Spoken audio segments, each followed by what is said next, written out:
जय माँ ब्रह्मचारिणी, ब्रह्मा को दिया ज्ञान। नवरात्रि के दूसरे दिन सारे करते ध्यान। शिव को पाने के लिए किया है तप भारी। ओम नमः शिवाय जप कर शिव की बनी वो प्यारी।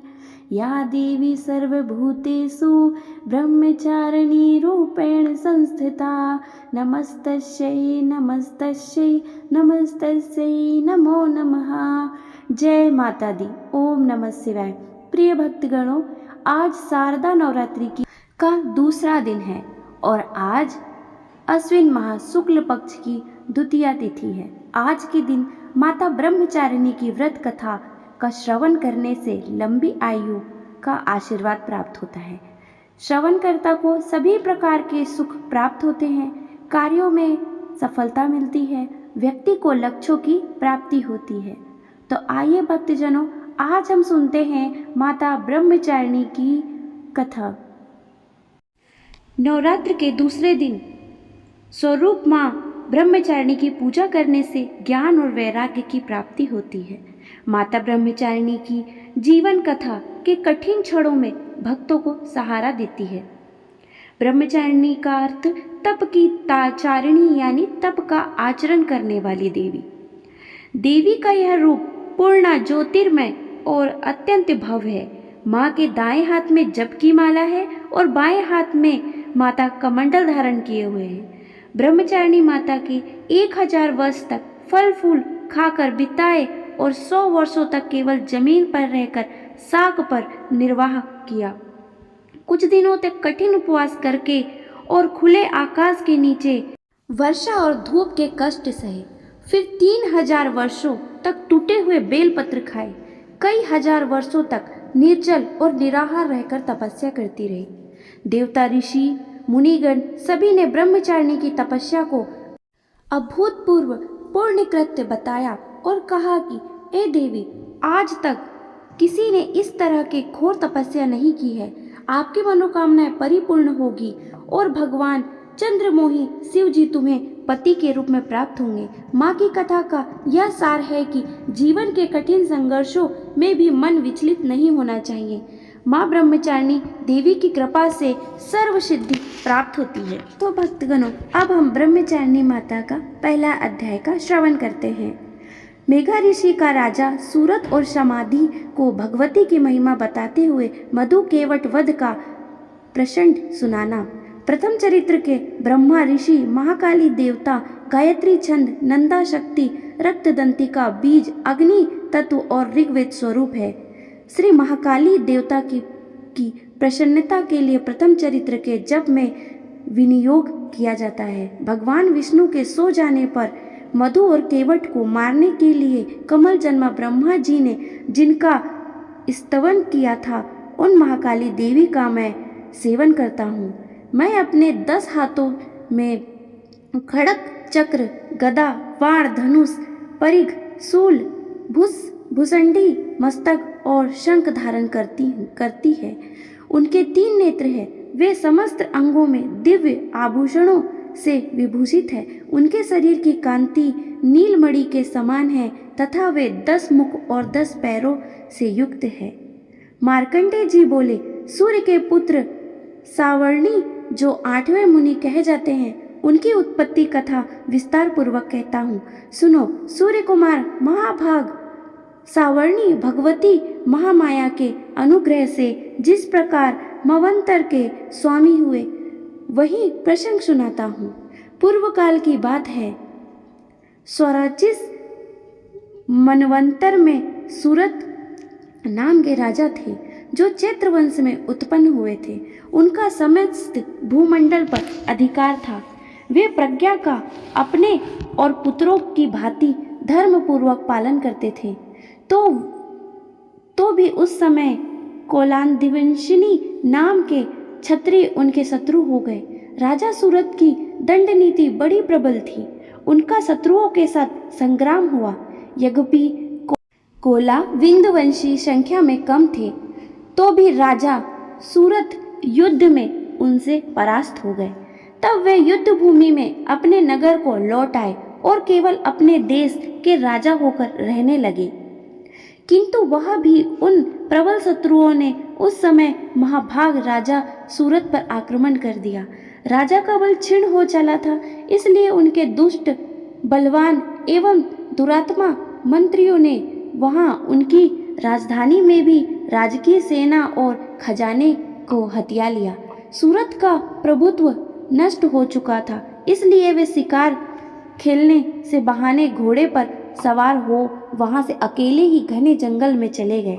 वहां उन्होंने विप्रवर मेघा मुनि का आश्रम देखा, जहां कितने ही हिंसक जीव स्वाभाविक हिंसावृत्ति छोड़कर परम शांत भाव से रहते थे। मुनि के बहुत से शिष्य उन वन की शोभा बढ़ा रहे थे। वहां जाने पर मुनि ने उनका सत्कार किया और वे उन मुनि श्रेष्ठ के आश्रम पर इधर उधर विचरित हुए। कुछ काल तक रहे, फिर ममता से आकृष्ट होकर वह इस प्रकार चिंता करने लगे कि पूर्व काल में मेरे पूर्वज ने जिनका पालन किया था वही नगर आज मुझसे रहित है। पता नहीं मेरे दुराचार भृत्यगण उसकी धर्म पूर्वक रक्षा करते हैं या नहीं। जो सदा मद की वर्षा करने वाला शूरवीर था, वह मेरा प्रधान हाथी अब शत्रुओं के अधीन होकर न जाने किन भोगों को भोगता होगा। जो लोग मेरी कृपा, धन और भोजन पाने के लिए सदा मेरे पीछे पीछे चलते थे, वे निश्चय ही अब दूसरे राजाओं का अनुसरण करते होंगे। उन अपव्ययी लोगों के द्वारा सदा खर्च में रहते थे, कारण अत्यंत कष्ट से जमा हुआ था। मेरा वह खजाना खाली हो गया। जो तथा और कोई भी बातें राजा सूरत निरंतर सोचते रहते थे। एक दिन उन्होंने वहां विप्रवर मेघा के आश्रम के निकट एक वैश्य को देखा और उससे पूछा, भाई तुम कौन हो? यहाँ तुम्हारे आने का क्या कारण है? तुम क्यों शोकग्रस्त और अनमने से दिखाई देते हो? राजा सूरत का यह प्रेम पूर्वक कहा गया वचन सुनकर वैश्य ने विनती भाव से उन्हें प्रणाम करते हुए कहा। वैश्य बोला, राजन, मैं धनियों के कुल में उत्पन्न एक वैश्य हूँ। मेरा नाम समाधि है। मेरे दुष्ट स्त्री पुत्रों के धन के लोभ से मुझे घर से बाहर निकाल दिया। मैं इस समय धनी स्त्री और पुत्र से वंचित हूँ। मेरे विश्वनीय बंधुओं ने मेरा ही धन लेकर मुझे दूर कर दिया है, इसलिए दुखी होकर मैं वन में चला आया हूँ। यहाँ रहकर मैं इस बात को नहीं जानता कि मेरे पुत्रों की, स्त्री की और स्वजनों की कुशलता है या नहीं। इस समय घर में वे कुशल ही से रहते हैं अथवा उन्हें कोई कष्ट है। वे मेरे पुत्र कैसे, क्या वे सदाचारी है अथवा दुराचारी हो गए हैं? राजा ने पूछा, जिन लोभी स्त्री, पुत्र आदि के धन के कारण तुम्हें घर से निकाल दिया गया है, उनके प्रति तुम्हारा चित्त में इतना स्नेह का बंधन क्यों है? वैश्य बोला, आप मेरे विषय में जैसी बातें कहते हैं वह सब ठीक है, किंतु क्या करूं? मेरा मन निठुरता नहीं धारण करता। जिन्होंने धन के लोभ में पड़कर पिता के प्रति स्नेह, पति के प्रति प्रेम तथा आत्मनिजन के प्रति अनुराग को तिज्जलहीन दे दिया, मुझे घर से निकाल दिया, उन्हीं के प्रति मेरे हृदय में इतना स्नेह है। महामते गुणहीन बंधुओं के प्रति भी जो मेरा चित्त इस प्रकार प्रेममग्न हो गया है, यह क्या है, इस बात को मैं जान कर भी नहीं जान पाता। उनके लिए मैं लंबी सांसें ले रहा हूँ और मेरे हृदय अत्यंत दुखित हो रहा है। उन लोगों में प्रेम का सर्वार्थ अभाव है, तो भी उनके प्रति जो मेरा मन निष्ठुर नहीं हो पाता, उनके लिए मैं क्या करूं?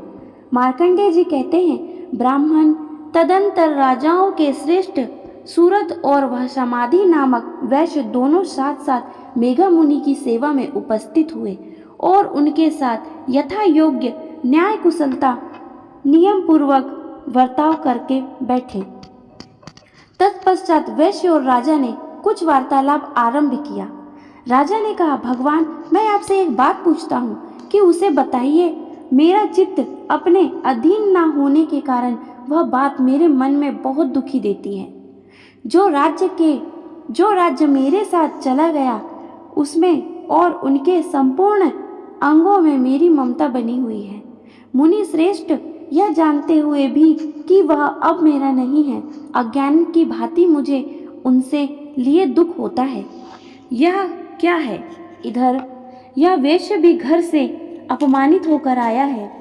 उसके पुत्र, स्त्री और भ्रातृयों ने इसे छोड़ दिया है। स्वजनों ने भी इसका परित्याग कर दिया है, तो अभी यह उनके प्रति अत्यंत हार्दिक स्नेह रखता है। इस प्रकार यह तथा मैं दोनों ही बहुत दुखी हैं।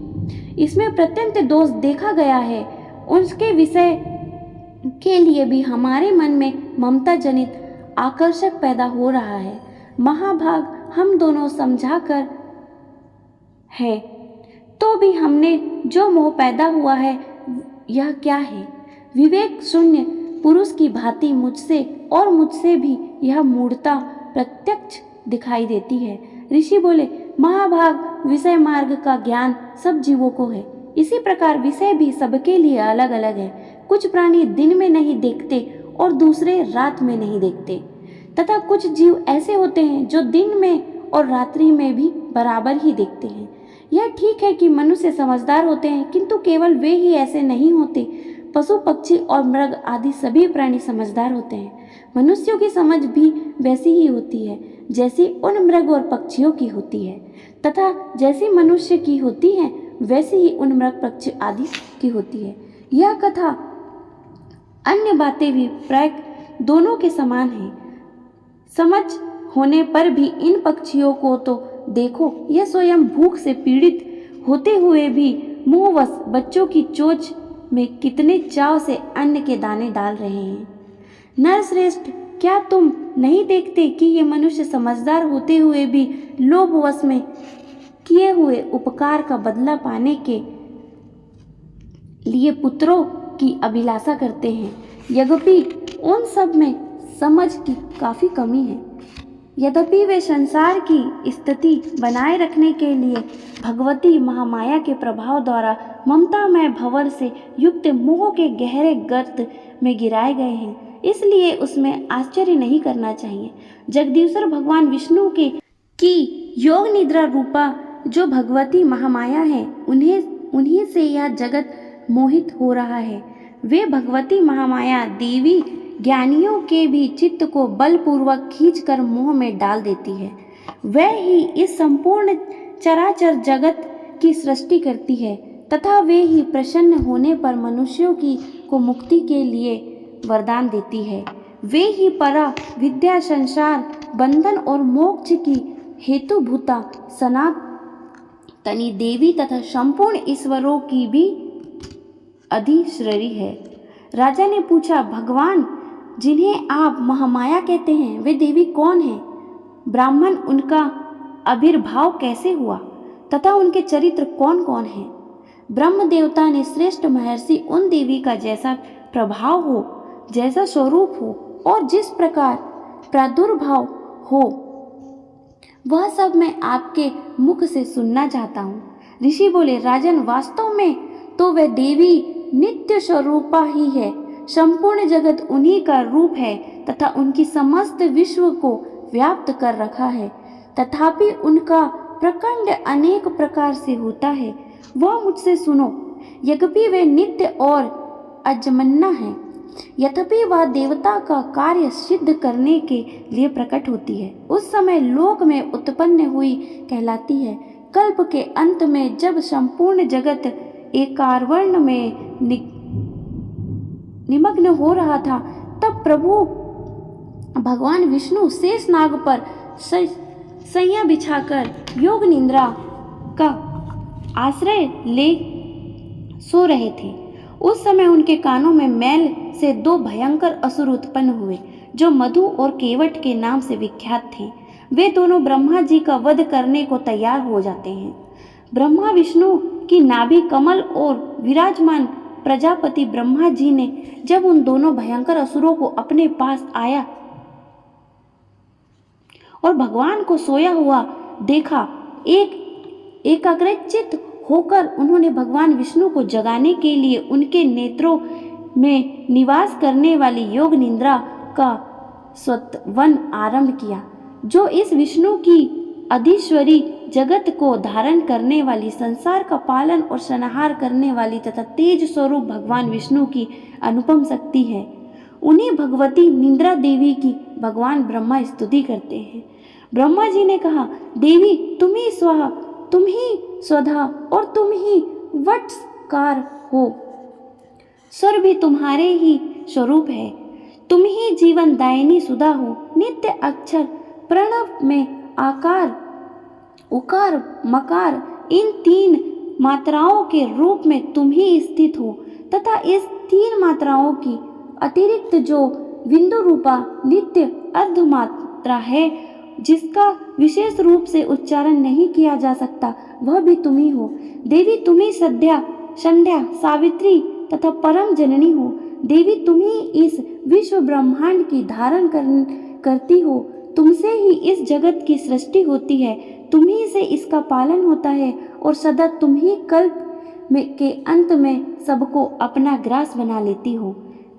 जगमयी देवी, इस जगत की उत्पत्ति के समय तुम सृष्टि रूपा हो, पालन काल में स्थित रूपा हो तथा कल्पांत के समय संहार रूप धारण करने वाली हो।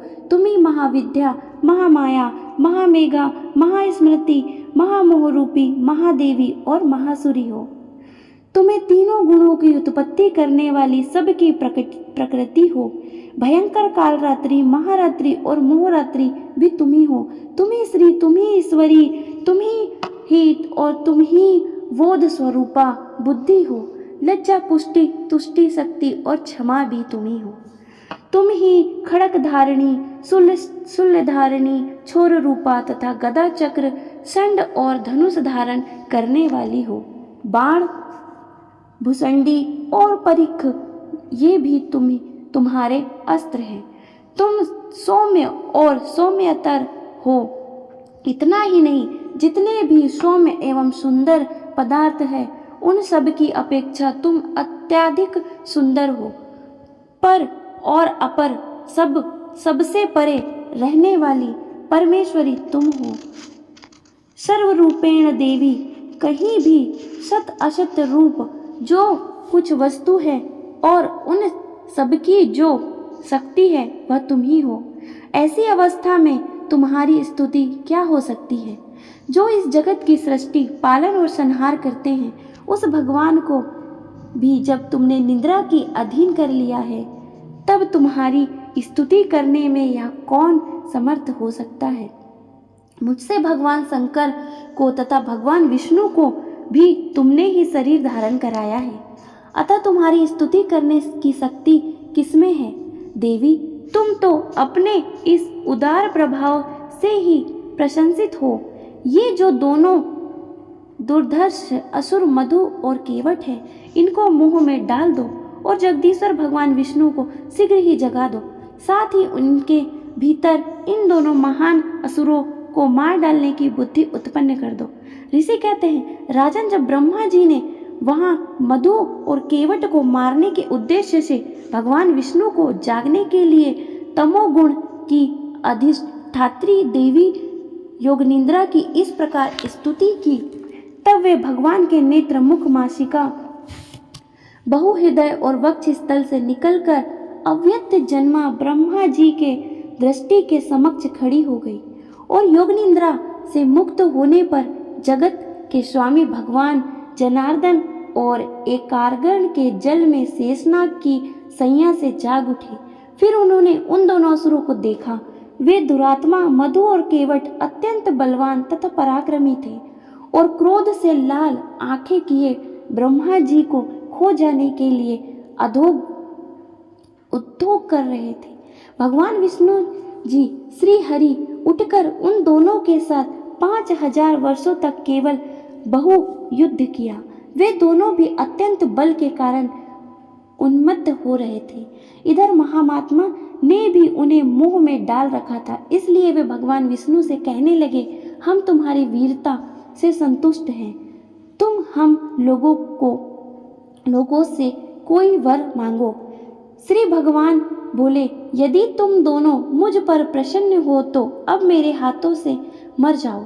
बस इतना ही इतने से ही मैंने वर मांगा, यह दूसरे किसी वर से क्या लेना है।